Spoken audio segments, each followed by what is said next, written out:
जय हिंद दोस्तों, math hackers पे आप सबका स्वागत है। और हम लोग आज नंबर सिस्टम को आगे बढ़ाएंगे और इसके पहले वाला वीडियो आपको बनाकर यूट्यूब पे अपलोड कर दिया गया है, उसको आप लोग देखिए। उसमें जहाँ जिस संख्या तक पढ़ाया गया है वहाँ से फिर आगे बढ़ाया गया है। चलिए इसको आगे देखते हैं लोग। यहाँ पे आपको बताया जा रहा है कि भाज्य संख्या क्या लिखा गया है, भाज्य संख्या कंपोजिट नंबर, यानी वैसी प्राकृतिक संख्या जो एक से, स्वयं से तथा किसी अन्य संख्या से विभाजित हो जाए तो उसे क्या कहते हैं, भाज्य संख्या कहते हैं। जैसे में फिर से हम लोग डिफिनीशन एक बार पढ़ेंगे भाज्य संख्या का। वैसी प्राकृतिक संख्या जो एक से, स्वयं से तथा किसी अन्य संख्या से विभाजित हो जाए तो उसे भाज्य संख्या कहते हैं। यानी डिफिनीशन कह रहा है कि जब कोई संख्या कम से कम 3 अलग अलग संख्याओं से क्या हो जाए, कट जाए। देखिए कोई भी संख्या है वो तो सबसे पहले एक से और अपने आप से कटेगा ही कटेगा।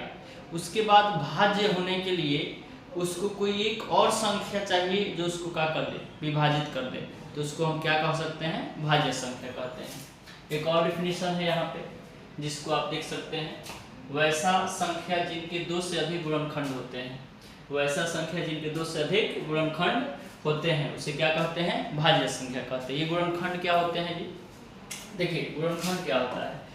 जैसे मान लीजिए यहाँ पे हम लोग 8 लिखे, लोग 8 जो है 1 से कट सकता है, 2 से कट सकता है, 4 से कट सकता है और खुद 8 से कट सकता है। यानी 8 जो है, 8 का जो गुणनखंड है 1, 2, 4 और 8, ये टोटल जो है क्या कहलाएगा, 8 का गुणनखंड कहलाएगा।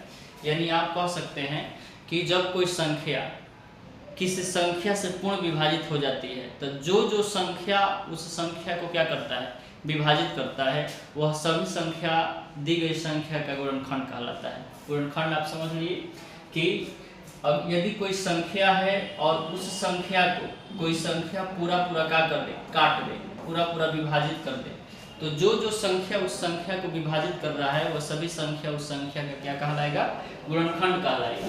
तो आप इस परिभाषा से भी याद रख सकते हैं कि वैसा संख्या जिनके 2 से अधिक गुणनखंड होते हैं उसे भाज्य संख्या कहते हैं। जैसे में 4, 6, 8, 10, 12, 16, 18, 20, ये आगे तक बढ़ता जाएगा। आगे देखते हैं नीचे।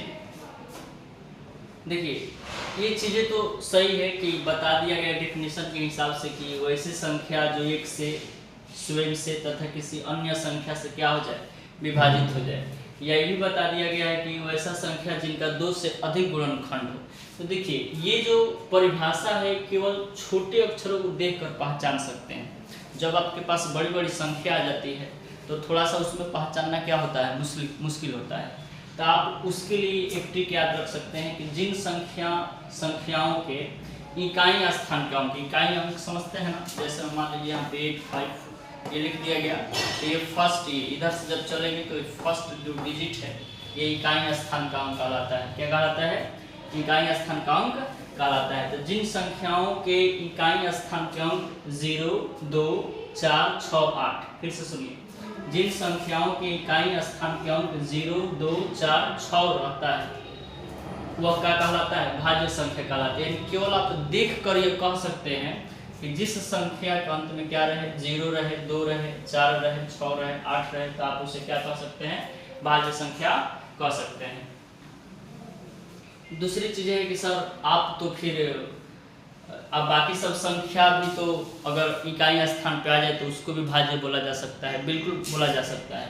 देखिए यहाँ पे जिन संख्याओं के इकाई स्थानांक 1, 3, 5, 7, 9 रहे वह भाज्य हो भी सकता है या नहीं भी हो सकता है। हम लोग जब पढ़ेंगे लोग अभाज्य संख्या, इसके बाद वाली वीडियो में, उसमें हम लोग को पढ़ना है अभाज्य संख्या, ठीक है। तो देखिए अभाज्य 1 रहे, 3 रहे, 5 रहे, 7 रहे, 9 रहे, ये अगर किसी इकाई स्थान पर आ रहा है किसी संख्या का, तो इसमें देखिए भाज्य भी हो सकता है, अभाज्य भी हो सकता है। तो इस डिजिट्स का जो इकाई स्थान होगा इसका क्लियर हम लोग अगले पार्ट में करेंगे। आपको सिर्फ यही ध्यान देना है कि जिन संख्याओं के इकाई स्थान क्या रहे, 0, 2, 4, 6, 8, तो उसे आप क्या कह सकते हैं, भाज्य संख्या कह सकते हैं, कंपोजिट नंबर बोल सकते हैं। बाकी किसी संख्या पे 1 3 5 7 9 आ जाए तो उसके लिए अगले वीडियो में हम लोग देखेंगे लोग कि आखिर ये कब भाज्य हो सकता है, कब भाज्य नहीं हो सकता है। आगे कुछ पॉइंट्स दिया गया है। सबसे छोटी भाज्य संख्या 4 होती है, जो याद रखना है। 1 से 100 के बीच में कुल 74 भाज्य संख्या होती है, याद रखिएगा, एग्जाम में पूछ देता है कभी कभी। 1 से 100 के बीच में कुल भाज्य संख्याओं की संख्या होती है 74। एक और पॉइंट याद रखिएगा, 2 अंकों की कुल 70 भाज्य संख्या होती है, 2 अंकों की, यानी 2 अंकों की हम लोग कहाँ से स्टार्ट करते हैं, 10 से, और ये जाता है 99 तक। इसके बीच में अब कितनी भाज्य संख्या 2 अंकों की हो सकती है, तो वो है 70, यानी 70 है।